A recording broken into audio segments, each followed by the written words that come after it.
한 해 동안 수고들 많이 하셨습니다. 한 해 살아가면서 흘리는 남물에 흘렸던 눈물도 있고 또 기뻤던 일들도 있고 이런 많은 삶의 일들이 희노애락이 우리의 삶 가운데 있었지만은요, 우리 최종 목적지는 한 곳이에요. 누구의 품입니까? 아버지 품입니다. 아멘. 내가 너희를 위해서 처소를 예비하러 가나니, 주님이 그렇게 말씀하셨어요. 그죠? 내가 너희를 위하여 처소를 예비하러 가노니, 가서 처소가 예비되면 내가 너희에게로 와서 나 있는 곳에 너희도 있게 하리라 말씀하신 주님의 약속의 말씀을 꼭 붙드는 주일이 되기를, 송년주일이 되기를 주님으로 축원합니다. 축원합니다. 한번 따라하시 바랍니다. 여호와여 돌아오소서. 여호와여 돌아오소서. 나의 삶에 돌아오시고 내 가정에 돌아오시고 내가 처해 있는 삶의 모든 영역에 주님 돌아오시옵소서. 이 대한민국에 주님 돌아오시옵소서. 대한민국의 모든 교회를 위해 주님 돌아오시옵소서. 2021년들을 보내고 또 22년들을 맞이하는 우리들에게 주여 돌아오시옵소서, 여호와여 돌아오시옵소서라고 가는 건 우리 기도를 돌아보시고 응답하시며 긍휼히 여기시는, 우리를 향해서 마음의 중심이 뜨거워지시는 하나님의 긍휼과 은혜가 임하게 되기를 소원합니다. 아멘. 오늘 이 시편 90편은요, 시편 150편 중에서 가장 오래 전에 이제 쓰여진 시다라고 다들 그렇게들 추정을 합니다. 연대들이 다 오래전에 이제 쓰여진 그런 연대들에 쓰여진 시들이지만요, 그 중에서도 가장 오래전에 쓰여진 시가 있다면 바로 시편 90편이다라고 대부분의 신학자들은 그렇게 이제 이야기를 합니다. 왜냐하면은 오늘 표제부에도 기록되어 있는 것처럼요, 누구의 노래입니까? 시편 150편 중에 이 표제부의 이런 기록은 90편밖에 없어요. 하나님의 사람 모세의 기도라고 이 시편 표제부에 기록이 되어 있습니다. 바로 모세의 기도의 내용입니다. 그러니까 모세가 언제입니까? 연대비로 따져보면요, 시편 다른 기를 쓴 시편 기자들보다 더 오래전 사람이라고 볼 수 있겠죠. 근데 모세가 언제 이 시편 90편을 쓰게 됐는가? 여기에 대해서 많은 추정들이 있지만 대부분 생각하기는 이스라엘 백성들이 하나님의 은혜의 역사로 말미암아서 출애굽해서 나와서 마치 홍해바다를 육지같이 건너고, 그리고 이제 출애굽해 나와서 광야길로 접어들게 되었는데, 그래서 가데스 바네아 지역에 이르게 되었습니다. 근데 그 지역에 이르게 되었을 때 도보로 걸어도 7이면은 약속의 땅인 가나안 땅에 들어갈 수 있는 거리예요. 가데스 바네아 지역에서. 그런데 그들이 정탐꾼을 보내자는 그런 이제 의견의 마음을 같이 하여서 이제 12명의 정탐꾼을 보냅니다. 그런데 그 정탐꾼들이 정말 하나님이 약속하신 그 땅에 들어가서 적과 꿀이 흐르는 그 땅을 기름진 모습을 보면서 그 땅의 정말로 아름다운 모습을 보고 돌아왔습니다. 그런데 그들의 정탐꾼들의 보고는 부정적인 보고였어요. 과연 그 땅에 가보니까 그 땅은 정말 기름지고 아름다운 땅이다 말. 적과 꿀이 흐르는 땅이다. 그러나 우리는 그 땅을 차지할 수 없다는 거예요. 왜냐하면 그 땅에는 난공불락의 성들이 그냥 질비하게 세워져 있고, 그런가 하면은 그 땅의 원주민들은 자이언트 거인들이기 때문에 우리는 그들 앞에 섰을 때 메뚜기 같은 존재이고 그들의 밥이다. 그러면 우리는 도저히 그 땅을 차지할 수 없다라고 부정적인 보고를 하게 됩니다. 그래서 온 백성이 부정적인 생각에 다 물들어가지고서는요, 울면서 나중에는 하나님을 원망합니다. 모세를 원망하고 하나님을 원망하면서, 하나님이 애굽에 매장지가 없어서 여기까지 우리를 끌고 나오셔서 다 여기다 다 이 지역에서 다 이렇게 매장시키시려고 여기까지 끌고 나오셨는가 말이지. 별별 원망을 다 합니다. 하나님이 이 말씀을 드리고 하나님 너무나 마음이 섭섭하셨어요. 그래서 가나안 땅을 정탐한 40일을 1년으로 환산했어요. 40년 동안 이스라엘 백성들이 이날을 시점으로 해서 광야길을 맴돌기 시작합니다. 40년 동안 거치고 척박한, 그리고 위험한 지역인 이 지역을 40년 동안 이제 계속 이 광야 지역을 이제 맴돌게 됩니다. 7일이면 들어갈 수 있는 그런 땅이라고 대부분 얘기를 합니다. 이런 상황에 근거해서 서유진 씨가 시편 90편에 이제 시다라고 말할 수 있습니다. 그래서 광야 40년 동안에 광야길을 맴돌면서요, 하나님의 인도하심을 따라 이제 그들이 맴돌았지만은요, 곧바로 가나안 땅에 들어가지 못하고 출애굽이 1세대는 다 1명, 2명 다 쓰러져 죽어가게 된 거예요. 그래서 모세의 그 가나안 땅에 입성하고자 하는 그런 꿈을 가지고 나왔던 이 출애굽 1세들이요, 하나님을 끝까지 순종하지 못하고 불신앙과 원망과 불평으로 이제 하나님을 원망한 그런 결과로 결국은 40년 동안 광야에서 이제 방황하게 됩니다. 근데 모세가 그런 상황을 보면서 영적인 지도로서요, 지금 뭐 그 가나안 땅에 들어가지 못하고 죽어가는, 그래서 출애굽 1세들은 여호수아 갈렙에는 들어가지 못했다라고 성경 그렇게 우리에게 알려주고 있습니다. 그런 모습을 보면서 느끼는 것이 많이 있었을 것입니다. 이런 배경하에서 서유진 씨가 바로 이 오늘 시편 90편 모세의 기도가 아닌가라고 그렇게 추정들을 합니다. 모세는 오늘 이 시편의 말씀을 통해서요, 제일 먼저 하나님의 영원하심에 대해서 먼저 노래를 합니다. 이 모세의 기도는요, 오늘 우리의 삶 한 해를 보내고 또 새로운 한 해를 맞이하는, 그래서 한 해를 보내는 시점에서 우리의 삶을 돌아보는 데 있어서 매우 중요한 교훈들을 주고 또 은혜를 끼치는 시다라고 말할 수 있습니다. 그런데 모세는 이 모세 기도를 통해 제일 먼저 하나님의 영원하심에 대해서 찬양하며 하나님의 영원하심을 이제 노래합니다. 오늘 본문의 말씀 보면요, 이렇게 기록이 되어 있어요. 1절부터 의 말씀인데, 이제 1절부터 2절 말씀 같이 우리 합독합니다. 시작.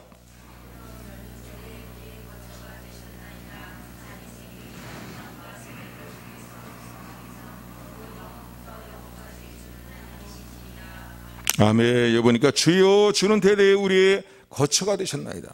대대에 우리의 영원한 거처가 바로 주님 품이라는 거죠.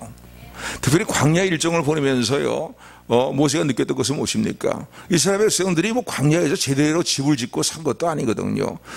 텐트에서 거주했어요. 천막에 거주했고요. 불기둥과 구름기둥을 따라서 수시로 텐트를 접고 또 쳤다가 곧었다가 쳤다 하면서 광야 일정을 어디에 보냈거든요. 그런가 하면은 아까도 말씀드린 것처럼요, 이 광야 지역은 어떤 지역입니까? 물이 없고 농사를 제대로 지을 수 없는 그런 지역이고, 낮에는 뜨겁고 밤에는 춥고, 그리고 독사와 전갈이 우글거리는 위험한 지역이고 척박한 땅이고 황폐한 땅이다. 척박한 땅으로서 황폐하게 땅이 광대한 그런 땅이다라고 말할 수 있습니다. 이런 지역을 살면서요, 사실 생존하기가 그리 쉬운 게 아니죠. 그런데 하나님의 보호하심과 돌아보신 가운데 그들은 광야 40년의 여정을 잘 보냈다는 거예요. 농사 짓지 않았어요. 그런데 하늘에서 만나와 메추라를 먹이시고, 또 그런가 하면 반석에서 물이 나게 하시는 그 역사를 통해서, 그리고 낮에는 구름기둥으로 낮에 뜨거움으로부터 그들을 보호해 주시고 지켜주실 뿐만 아니라 밤에는 또 불기둥으로 말이죠, 그들을 인도하실 뿐만 아니라 그들을 추위 가운데 그들을 지켜주신 그런 역사를 광야 40년의 여정 동안에 또 그들의 대적을 그들 앞에서 파괴하시고, 그보다 강한 민족들이 그들 앞에서 이제 패배를 당하고 물러가게 만드시는 그런 역사들을 이루게 하시면서 하나님이 보호하셨고 하나님의 안전한 생활을 이루게 하신 것을 이제 모세는 회개하면서 이렇게 노래하는 것입니다. 대대로 하나님은 우리의 거처가 되십니다라는 거예요. 여기 거처라는 의미가 뭐겠습니까? 말 그대로 표현하면 거주지가 됩니다. 또 우리의 안식처가 됩니다. 우리의 피난처가 됩니다. 뭐 그런 의미겠죠. 그러니까 하나님이 우리의 진정한 삶의 거주지, 거처, 안식처는 바로, 피난처는 바로 하나님이시라는 거예요. 눈에 보이는, 외형적으로 보이는 그런 거주지가 우리 진정한 거주지가 아니라, 우리의 진정한 거주지는 우리의 삶의 안식처요, 우리의 삶의 피난처요, 우리의 삶의 안전지대는 오로지 하나님이십니다라고 우리 노래하고 있습니다. 광야 40년 동안에 뼈저리게 느낀 것이죠. 광야 40년 동안에 이스라엘 백성들에게 진정한 거주가 있었습니까? 그런 집도 없었다고요. 아까도 말씀드린 것처럼 말이죠. 그러나 오로지 그 모든 이 일정 가운데서 하나님께서 그들의 거주지가 되어주시고 피난처가 되시고 안식처가 되어주셨음을 기억하는 저 여러분들이 되기를 주님으로 축원을 드립니다. 그래서 하나님은 우리의 대대의 거처가 되십니다 라고 하면서요, 창조주 하나님, 산이 생기기 전에 땅과 세계를 조성하기 전에 그 모든 것을 창조하시고 지으신 하나님은 영원하신 하나님입니다. 여러분, 오늘 우리가 믿고 따르고 섬기고 의지한 하나님은요, 영원히 살아계신 하나님인 것을 참으로 감사하는 저 여러분들이 되기를 주님으로 축원을 드립니다. 아무리 능력 있는 사람과 아무리 능력 있는 사람이 아무리 나를 사랑하고 아껴주는 사람이라 할지라도 내 곁을 떠나버리면은요, 나에게 진정한 안식처가 될 수가 없고 도움이 될 수 없고 나의 진정한 의지할 그런 대상이 되지 못합니다. 그러나 우리 아버지 되시는 하나님께서는요, 우리의 하나님 되시는 여호와께서는요, 영원부터 계시고 영원까지 계시는 살아계신, 그리고 전능한 능력으로 역사하시는, 또 그 모든 끈을 쓰는 사랑으로 우리를 사랑하시는, 우리를 사랑하시는 우리 좋으신 하나님 되심을 굳건히 붙드는 믿음을 갖는 저 여러분들이 되기를 주님으로 축원을 드립니다. 그래서요, 이 모세는 이렇게 하나님은 영원히 우리의 거처가 되시며 영원히 계신 하나님입니다 라고 그렇게 이제 노래하면서요, 하나님만이 우리의 삶의 진정한 거처가 되심을 이제 다시 한번 강조하고 있습니다. 여러분 묻습니다. 한 해 동안 여러분의 삶의 진정한 안식처, 진정한 여러분의 삶의 거주지, 또 여러분의 삶의 진정한 피난처가 무엇이었습니까? 하나님은 지난 한 해뿐만 아니라 영원토록 우리의 삶의 거처가 되심을 믿고 더욱 주님 품에 거하고 주님 임재 가운데 살아가는 삶을 더욱더 사모하고 도모하고 기뻐하고 주님 임재 가운데 살아가는 삶의 일들을 가장 우선순위에 두고 결단하며 살아가는 저 여러분들이 되기를 주님의 이름으로 축원을 드립니다. 영원한 하나님께서 우리 삶의 거처가 되어주심을 참으로 감사하는 우리 모두가 되기를 주님의 이름으로 축원합니다. 두 번째 모세는요, 이 모세기들을 통해서 무엇을 교훈하고 있냐면요, 인생이 참으로 짧은 존재다. 인생이 얼마나 유한한 존재인가. 짧고 유한한 존재이고 고생과 슬픔으로 이제 신속히 날아가는 신속히 날아가는 것 같은 것이 인생의 시간이라고 그렇게 교훈하고 있습니다. 성경은 이런 내용들을 많이 교훈하고 있죠. 야고보서 4장 13절 14절의 말씀 봐도요, 우리 인생의 시간을 인생을 어떻게 표현하고 있습니까? 들으라는 거예요. 듣고 깨달으라고 얘기합니다. 들으라는 겁니다. 너희가 예수님 안에서 하나님을 믿는다고 하는 유대인들에게, 특별히 장사술에 뛰어난 유대인들에게 그렇게 교훈을 합니다. 들으라, 너희 중에 말하기를 오늘이나 내일이나 우리가 아무 도시에 가서 거기에 인류를 위하며 장사하여 이익을 보리라 하는 자들아, 내일 일을 너희가 알지 못하는도다. 너희 생명이 무엇이냐? 너희 생명이 무엇이냐? 너희는 잠깐 보이다 사라져버리는, 없어지는 안개와 같으니라고 말씀합니다. 인생이 이렇게 짧은 존재라는 거죠. 안개가 끼었을 때는 앞에 보이지 않을 정도로 뽀얗게 안개가 보이지만은요, 햇빛만 나면 어떡합니까? 한순간에 언제 안개가 꼈는가 싹 사라져버리잖아요. 흔적도 없이 사라져버리고 말잖아요. 그건 잠깐이에요. 잠깐이에요. 너희 인생이 무엇이냐? 잠깐 보이다가 사라져버리는 안개 같은 존재라는 거지요. 또 잠언서 27장의 말씀 보면은요, 내일 잘하지 말라는 거예요. 하루 동안에 무슨 일이 일어나는지 너희가 알 수 없고, 내일에 대해서 너희가 많은 계획을 세우지만 그때대로 이루어질런지 그것도 알 수가 없다는 것입니다. 성경은 많은 성경 여러 곳에서 이런 표현을 씁니다. 인생은 밤의 한 경전과 같다 말이죠. 오늘 본문에도 나타나 있지만요, 잠깐 꿈꾸고 깨어난 것 같은 것이 인생의 모습이다 이거예요. 인생의 시간이 이렇게 짧고 인생은 유한한 존재라. 하나님은 영원하신 존재. 여러분, 영원이라는 시간의 단위가요, 얼마나 되는 시간입니까? 이건 셀 수가 없는 그런 시간입니다.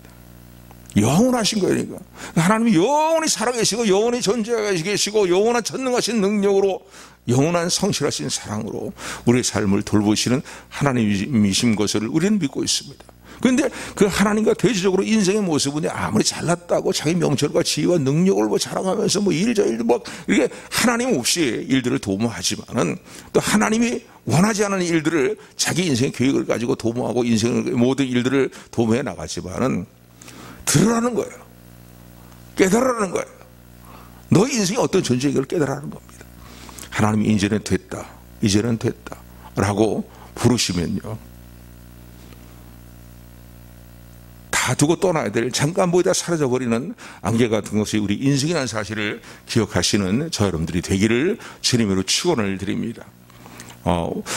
오늘 아침 새벽에요, 차량을 운행하려고 시동을 걸었는데 날씨가 워낙 추워서 그런지 말이죠, 이게 시동이 안 걸리는 거예요. 부릉 하다 꺼지고 부릉 하고 꺼져요. 디디디 하다 꺼져버리고. 그래서 좀 마음이 여러 가지로 좀 막 심란한 마음이 들더라고요. 그래서 어떻게 새벽기도 끝나고 다시 내려가 점검했는데 여전히 안 되는 거예요. 그래서 이게 배터리가 방전된다라고 생각을 했는데, 방전이 되긴 된 것 같은데 그로만 끝나는 게 아니에요. 그로만 거기만 이상이 있는 것이 아닌 것 같더라고요. 그래서 뭐 이제 새벽에 끝나고 서비스 센터에 연락을 해가지고 서비스를 받았는데, 그러니까 배터리가 수명이 다 됐다는 거예요. 이 배터리를 교체해야 된다고 그렇게 얘기를 하더라고요. 그걸 보면서요, 그냥 무심코 지나가는 일들이지만은요, 뭐 옛날에 어느 글을 보니까 어느 목사님도 그런 비슷한 이야기를 하더라고요. 볼펜을 가지고 한장 글을 쓰다가 볼펜에 글씨 이 잉크가 다 떨어지고 말았다는 거예요. 그 순간에 자기 마음에 큰 깨달음이 왔다는 거예요. 어떤 깨달음이냐? 그렇지, 우리 인생도 이와 같은 모습이구나. 언젠가는 모든 시간에, 하나님 정하신 모든 시간이 다 끝나버리고 나면은 이제는 됐다, 와라 하면은 모든 걸 다 두고 떠나는 것이, 더 이상 모든 일들을 진행할 수 없는 것이 인생이구나 하는 것을 깨닫고 한 날 한 날의 삶을 귀하게 여기고 하나님께 기뻐하고 감사하며 살기로 결단했다라는 그런 글이었는데, 그 글을 읽으면서도 많은 공감을 했는데 오늘 아침에도 저도 그런 비슷한 공감을 했어요. 그래, 우리 인생도 다 그냥 기능이 다해서 끝나버리는 배터리 같은 것이 우리 인생이구나. 그러니까 그전에는 뭐 시동을 부릉 하고서 그냥 차에서 그냥 차가 막 쉽게 달리기도 했는데, 배터리 기능이 다 소진되고 마니까요, 제 기능을 발휘할 수 없는 거예요. 새로 갈아쓰기 전에는요 안 되는 거예요. 우리 인생도 짧은 것이, 우리 인생이 이렇게 짧은 것이고, 또 우리 인생에 도움하는 모든 일들이 무상함을 기억하시는 우리 모두가 되기를 주님으로 축원을 드립니다. 그래서 오늘 본문의 말씀 보면요, 3절부터의 말씀인데, 우리 3절 말씀부터 보게 되면은 계속 쭉 3절부터 말이죠, 11절까지 말씀 보면 인생이 얼마나 짧고 유한한 존재인가, 그리고 그 짧고 유한한 인생의 시간을 보내면서도 그게 막 항상 기쁘고 즐겁고 막 그냥 뭐 그런 시간들만 계속 이어지는 그 시간들이 아니라, 대부분의 많은 시간들이 수고와 슬픔으로 계속 이어지는 시간들이라는 거죠. 그런데다가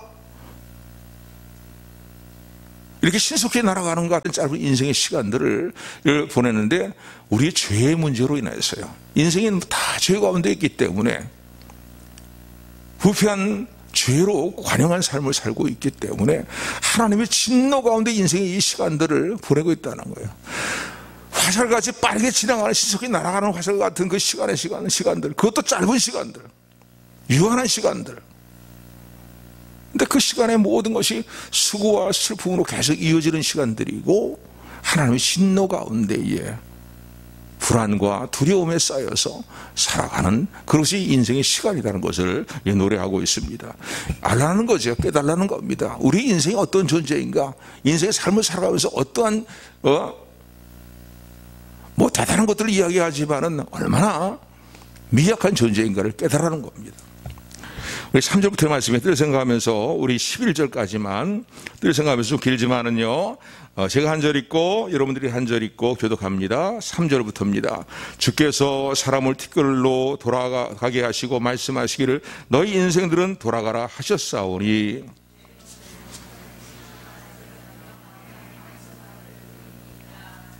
주께서 저희를 홍수같이 쓸어 가시나이다. 저희는 잠깐 자는 것 같으며 아침에 돋는 풀 같으니이다. 우리는 주의 노에 소멸되며 주의 분내심에 놀라나이다.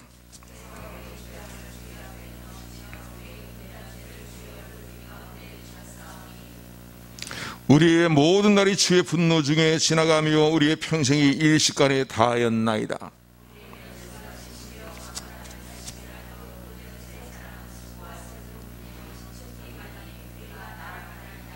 누가 주의 노의 능력을 알며 누가 주를 두려워하여야 할 때로 주의 진노를 알리까. 아멘. 그러니까 인생의 시간이 얼마나 짧은가, 얼마나 신속히 날아가는가, 그리고 그 짧은 시간 신속히 날아가는 것 같은 시간들이 슬픔과 수고와 고생과 이렇게 해서 이어진 시간들이라는 거죠. 그것만 있는 게 아니라는 거예요. 죄 때문에 하나님의 진노 가운데 있는 말이죠. 인생이, 하나님 없이 살아가는 인생의 모습을 이렇게 노래하고 있습니다. 또 우리가 믿는 하나님의 예수님 믿는 성도들은 이 죄의 문제에 대한 것들은 이제 예수님이 다 대속의 일들을 이루어 주셨지만 우리의 성화를 위한 죄의 문제를 생각할 때 또 우리의 마음에 또 괴로운 시간들이 있지 않습니까? 여러분, 지난 한 해 동안의 시간들을 어떻게 보내셨습니까? 벌써 2021을 시작할 때에 많은 또 소망을 가지고 또 기도의 제목들을 가지고 그리고 이렇게 올해는 이렇게 살아보리라, 올해는 이런 일들을 이루어보리라고 시작을 했는데 벌써 2021년도 송년주일이에요. 이제 며칠만 더 지나면은 새해를 우리가 맞이할 수밖에 하게 되는 그런 시간, 인생의 시간을 매년 우리가 겪고 있습니다.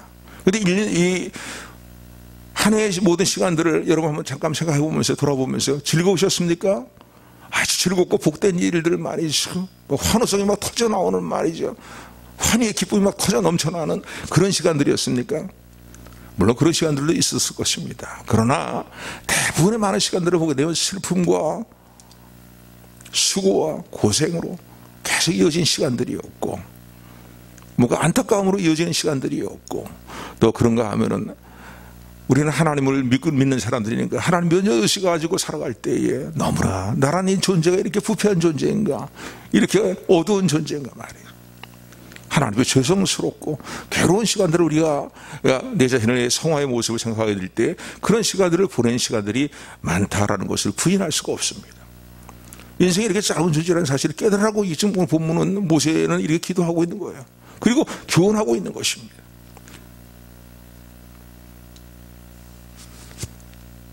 세상 사람들은요, 물질만 많으면 모든 것이 모든 게 다 해결되고 인생이 편안하고 뭔가 돈 가지고 안 될 일이 없다고 생각하면서 그렇게 살아갑니다.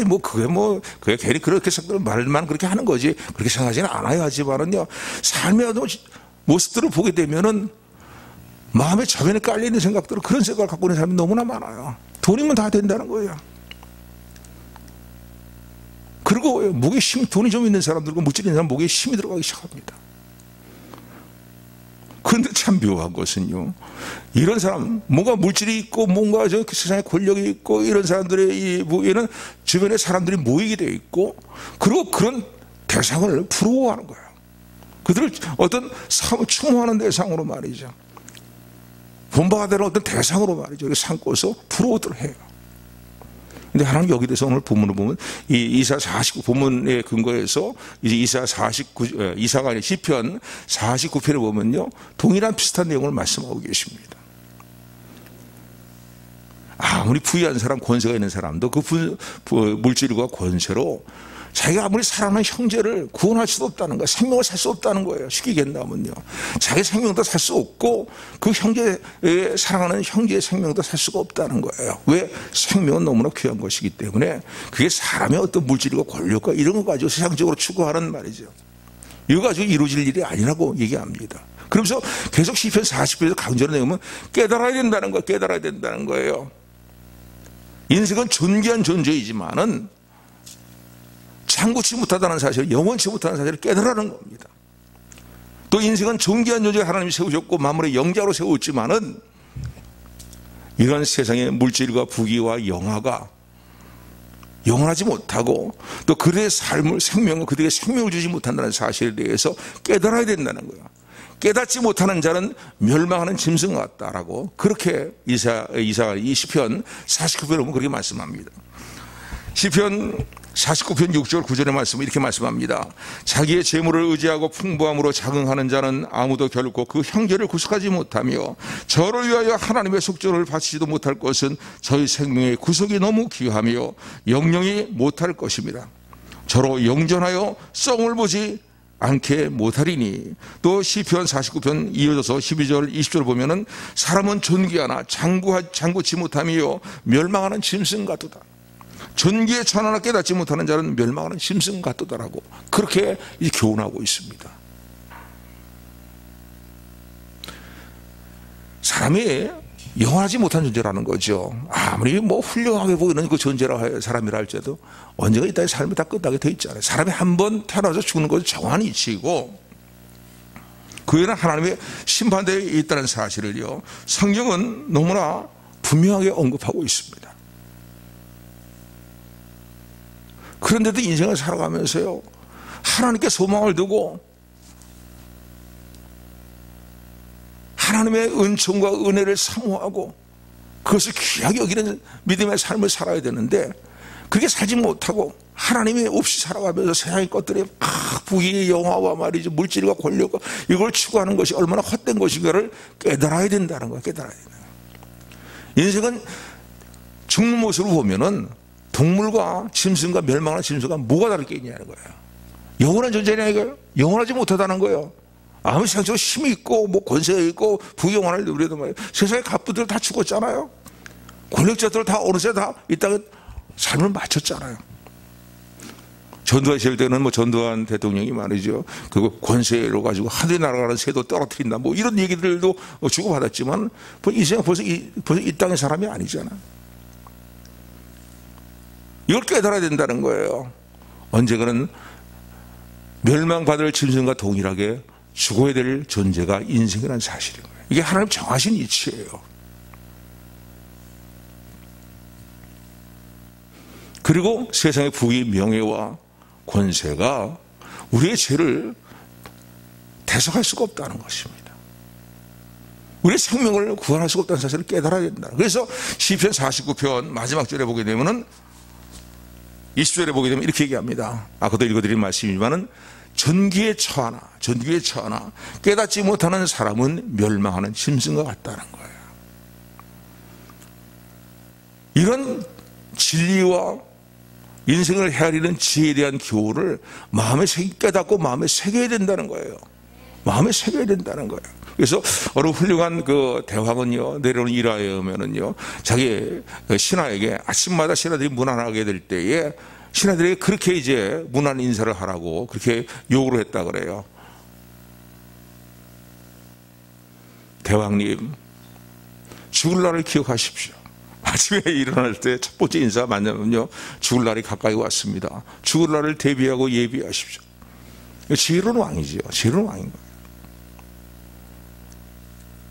바울은요 이 아덴 지역에 가서 거기 온 우상의 뭐 도시죠. 철학의 도시, 우상의 도시는 아덴 지역에 가서요 보니까 2만여 개가 넘는 뭐 우상들을 쭉 보는 거. 심지어는 이름도 뭐 물을 신에게 하면서 그 우상을 섬기는 그들의 모습을 보면서 말이에요. 그러면서 철학을 논해요. 인생을 논하고 말이에요. 사람 인생의 행복에 대해서 논하는 그런 일로 소일거리 하고 있는 그런 사람들이 우울거리는 그런 지역에 가서 그 시장 통해서 아레오바고 광장이라는 지역에서 그들을 향해서 증거합니다. 아덴 지역 사람들은 새로운 어떤 이야기에 대해서는 상당히 귀를 기울이고 듣는 사람이고 그걸로 소유권을 보는 사람들이기 때문에 저 미치광이 같은 바울이 무슨 얘기를 하는가 하고 귀를 담아 듣는데 바울이 외친 메시지의 중심 내용은 무엇입니까? 예수님을 통한 구원이에요. 예수가 그리스도인 사실을 증거하면서 사람이 한 번 태어나 죽는데 죽으면 끝나버리는 것이 아니라는 거예요. 온 상처나지를 만드시고 주관하시는 하나님 분명히 살아계신데 그 하나님 지금도 우리에게 말씀하시기를 회개하라는 거예요. 회개하라는 거예요. 쾌락주의에 빠져있고 말이죠. 깊은 뭔가 하나님 없는 학문을 통해서 뭔가 인생의 행복을 추구하지 않은 그런 무리를 외치는 거예요. 회개하라는 거예요. 오늘 알겠네. 고상한 취미를 통해서 인생의 행복을 찾는 일에 아주 연연한, 전념하는 하나님 없이 살아가는 사람들과 동일한 사람들이죠. 왜냐? 사람이 죽으면 끝나는 게 아니라는 거예요. 하나님이 정하신 심판이 있다는 거예요. 그리고 몸에 부활이 있다는 사실을 증거합니다.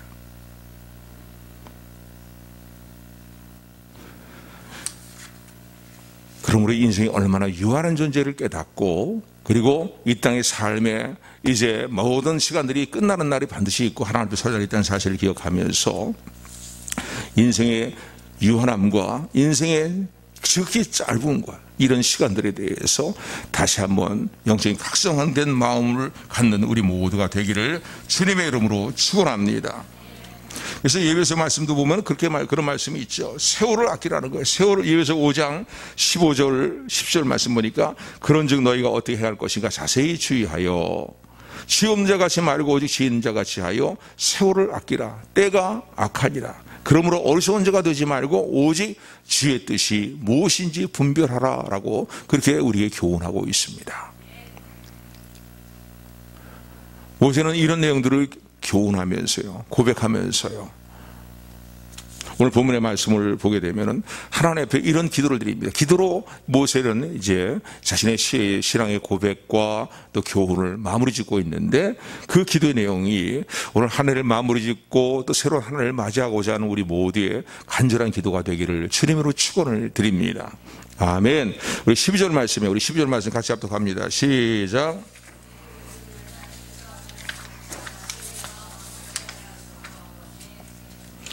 하나님, 우리에게 우리 나라를 계수함을 가르쳐 주옵소서. 우리 인생의 연수가 얼마나 짧고 유한하고 신속히 날아가는가에 대해서, 인생의 시간에 도모하는 모든 일들에 대해서 그 날들을 계수할 수 있는 지혜를 갖게 하시고, 그리고 지혜의 마음을 얻게 하옵소서라는 거예요. 하나님, 우리에게 인생의 날 계수함을 가르쳐 주시고, 그래서 지혜의 마음을 갖게 하옵소서라는 거예요.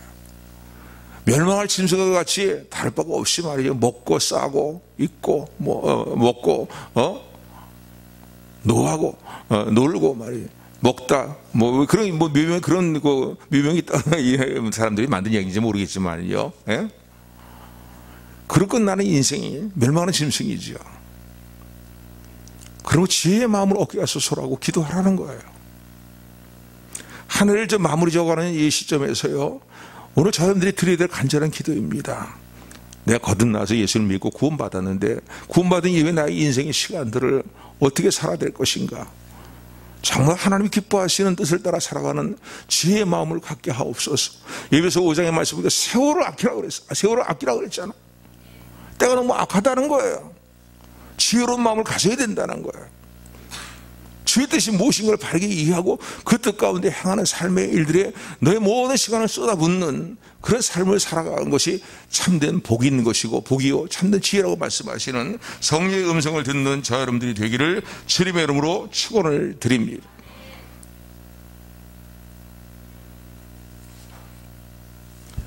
또 하나 모세가 드린 기도는 뭐냐면, 지혜의 마음을 얻게 하소서. 인생의 연수를 계수함을 가르쳐 지혜의 마음을 갖게 하소서. 첫 번째 기도고요. 두 번째 기도의 내용은 무엇이냐면요, 오늘 본문의 말씀 보니까 13절 말씀이에요. 13절 14절 같이 합독합니다. 시작. 여호와여 돌아오소서.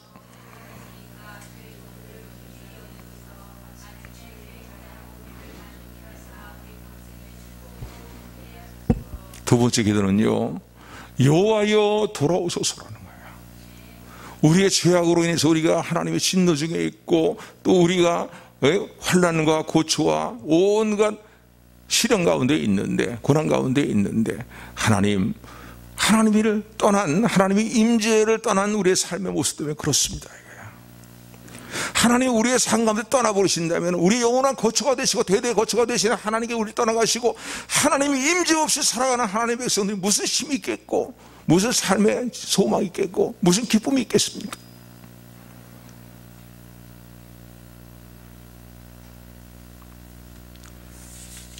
우리는 탕자의 비유에 대한 내용을 너무나 잘 알고 있습니다. 탕자가 집을 떠나가서요, 정말 너무나 힘들고 힘든 삶의 상황에 빠지게 되잖아요. 천덕꾸리 같은 말이죠. 곤고한 삶에 빠지게 되는데 그 불행의 원인이 어디 있다고 주님은 그 비유에서 말씀합니까? 아버지의 품을 떠나서 살았기 때문에 그런 불행의 일들이 일어났다는 거예요. 나갈 때는 좋다고 많은 걸 가지고 나갔지만 다 탕진해 보고 나니까 자기를 돌아봐줄 사람이 없고 돼지가 먹는 쥐염열매도 제대로 먹을 수 없는 그러한 곤고한 상황에 빠지게 된 이유는 뭐냐 이게. 불행의 원인은 무엇이냐고요. 그 내용은 그거예요.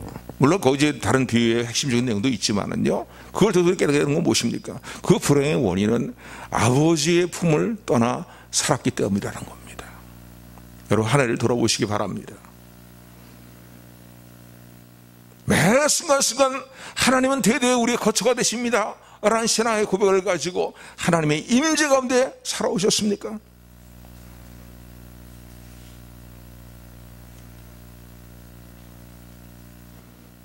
매 순간순간 하나님의 충만한 임재를 사모하고 그 임재 가운데에 주님이 기뻐하신 뜻을 이루는 삶을 결단하며 살아오셨습니까?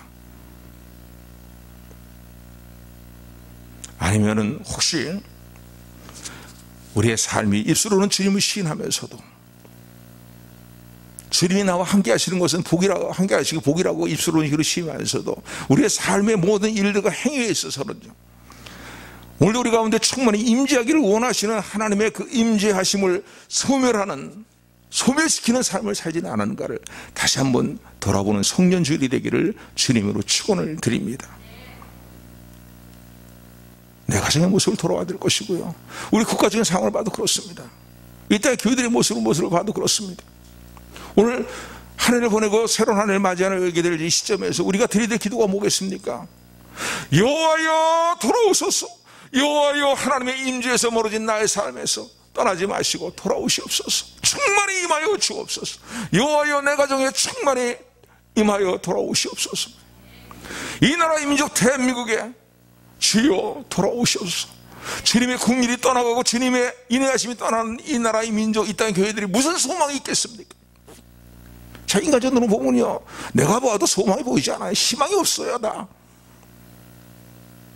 내 자신을 봐도 그렇고 주변의 사람들을 봐도 그렇고 청년들을 봐도 그렇고 말이죠, 정치인들을 봐도 그렇고 나라가 돌아가는 꼴을 봐도 그렇고 말이죠.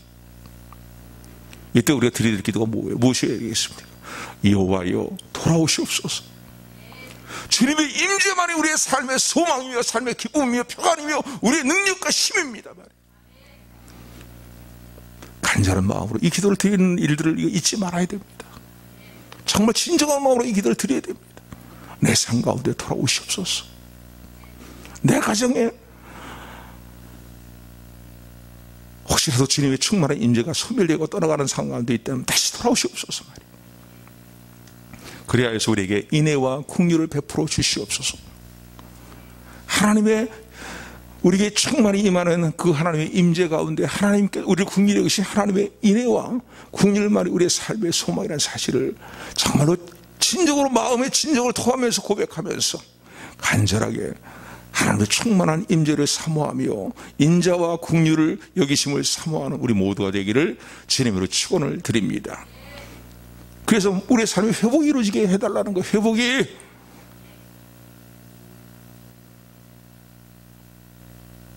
하나님의 충만한 임재를 소홀히 여기며 살아왔던 내 삶 때문에 내 삶이 엉망진창이 되었습니다.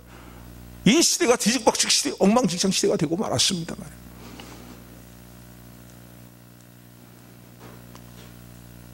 회개하오니 회복을 이루어 주시옵시고 하나님이 기뻐하시는 소원을 내 마음에 품고 하나님의 뜻을 이루는 삶을 매 순간순간 결단하며 나가는 일들이 견고하게 우리들 가운데 세워지게 하옵소서. 이 기도가 오늘 여러분들의 기도가 되기를 소원합니다. 빌립보서 1장 6절의 말씀 보면요, 이렇게 말씀하죠. 빌립보서 말씀 보면 이렇게 말씀합니다. 빌립보서 1장 6절의 말씀은 복음이요, 너희 가운데 착한 일을 시작하신 하나님께서 그리스도 예수의 날까지 그 일을 반드시 이루어 주실 것이다 라고 그렇게 말씀합니다.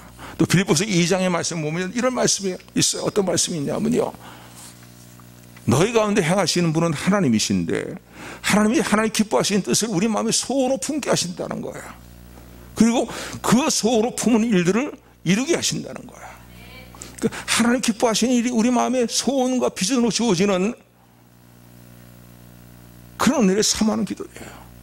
2021년도 이런 비전과 소원 없이 살아왔다면요, 이제는 하나님이 주시는 하나님 기뻐하신 뜻을 나의 소원으로 품을 수 있도록 내 마음에 하나님이 기뻐하신 일들을 소원으로 품는 은혜를 주시옵소서. 그리고 그 일을 이루어나갈 수 있도록 하나님의 긍휼과 인내하신 가운데, 하나님의 충만한 임재 가운데 그 일을 이루어나갈 수 있도록 매 순간순간 결단하게 하시고, 또 이런 일들을 진행해 나가는 우리의 모습이 견고하게 세워지게 하옵소서. 이 기도가 오늘 저 여러분들의 기도가 되기를 주님의 이름으로 축원합니다. 오늘 본문의 말씀 같이 읽고 마칩니다. 13절부터 말씀인데 좀 길지만은 마지막까지 말씀, 제가 조금 전에 전한 말씀을 생각하면서 우리 교독합니다. 여호와여 돌아오소서. 언제까지니까 주의 종들을 긍휼히 여기소서.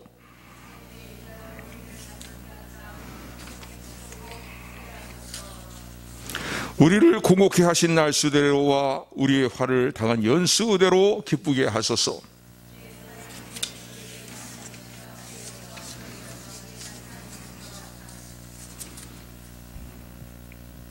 주의 행사를 주의 종들에게 나타내시며 주의 영광을 저희 자손에게 나타내소서.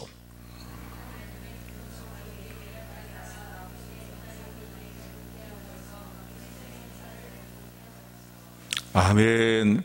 여러분, 하나님의 뜻을 이루어나가는 도구는요, 사람입니다. 언제나 사람이에요.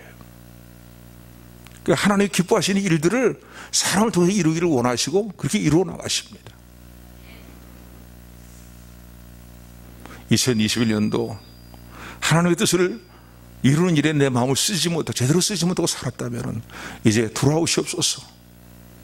이내가 긍휼히 여기신 가운데서 하나님 기뻐하시는 뜻을 내 마음에 소원과 비전으로 붙들고 그 일을 도모해 나가는 일을 견고히 하도록, 세워나가도록 주님 임하시옵소서. 돌아오시옵소서. 오늘 이 기도로, 간절한 기도로, 진정한 기도로 2021년도 기도하면서 한 해를 보내고 또 22년도를 맞이하는 우리 모두가 되기를 주님의 이름으로 축원합니다.